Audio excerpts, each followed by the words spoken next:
Don and Phil spent many of their most formative years in Shenandoah, Iowa.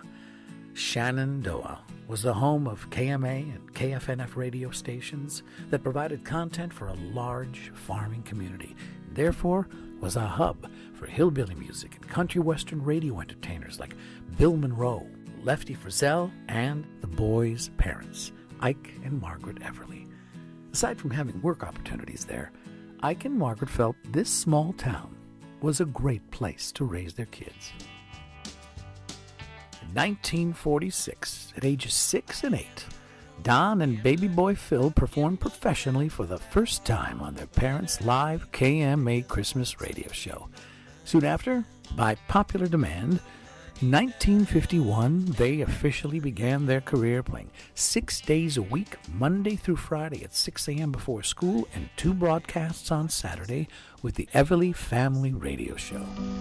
He set me free, and he set me free, and he broke the bondage ribbon for me. I know he found my Jesus to see, for glory to God, he set me free. These formative years spent in Shenandoah are what Don and Phil said in their later years helped keep their heads on their shoulders and feet on the ground throughout their career.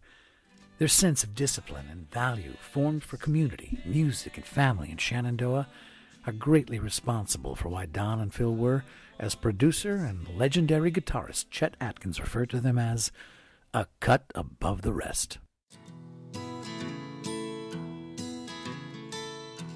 In 1986, longtime resident and avid supporter of Shenandoah's charming community, Bill Hillman, organized a homecoming for the brothers. They performed for over 8,500 people in a town of only 4,000. They partook in the annual parade in the back of a 50s Cadillac convertible. They were driven around by Bill to rehash fond memories, and as a token of appreciation, Mayor Kay Norton presented them with the key to the city. All these activities contributed to a day Don and Phil said will live in their hearts forever. As a concrete token of appreciation, Don and Phil ended up forming a scholarship fund for students of Shenandoah and donated a large portion of their homecoming show's proceeds to the community that gave so much to them.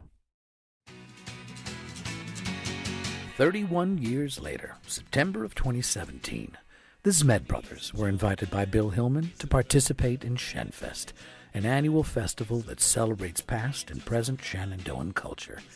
At the festival, the Zmed brothers partook in many of the same festivities that the Everly brothers did in 1986. They performed a benefit concert for the restoration of the Everly brothers' childhood family home.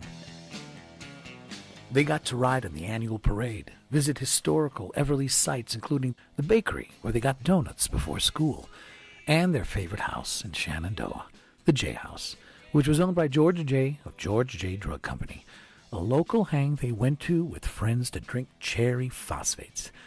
They performed for and interviewed Phil's high school graduating class of 1957 on KMA radio, and last but not least, Zach and Dylan and the Bird Dogs were given the key to the city by the same Mayor Kay Norton who gave the Everlys the key 30 years prior.